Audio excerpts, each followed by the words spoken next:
पश्चिम महाराष्ट्रातील अग्रेसर शिवपुत्र संघटनेच्या वतीने दीपावली उत्सवानिमित्त शिवदिवाळी सप्ताह संघटनेच्या वतीने घेण्यात येत आहे। प्रथमतः दुर्गराज रायगड येथे शिवरायचरणी मानवंदना, महाजलाभिषेक, एक दिवस शिवरायांसाठी तसेच दुर्ग संवर्धन मोहीम राबवण्यात आली। दुर्गराज प्रतापगड, दुर्गराज तुळापूर येथे संघटनेच्या वतीने मी दुर्ग रक्षक, मी स्त्री रक्षक, मी धर्मरक्षक या अभियानाअंतर्गत दुर्गाचरणी शिवसेवा समर्पण करण्यात आले। तसेच एक स्तुत्य उपक्रम म्हणून रक्तदान शिबिर संघटनेच्या वतीने देण्यात आले आहे। ऐन दिवाळीमध्ये रक्ताचा पुरवठा गरजू लोकांसाठी मिळण्यासाठी रक्तदान शिबिर मोठ्या उत्साहात संपन्न झाले।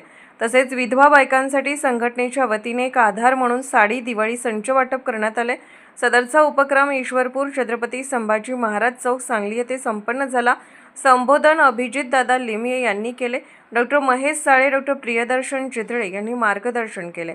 तसेच डॉक्टर मिलिंद किल्लेदार, सुरेश सवाईराम, स्वप्नजित पाटील, विकास लोहार यांनी धर्मरक्षण संदर्भात व त्यासाठी प्रबोधन केले।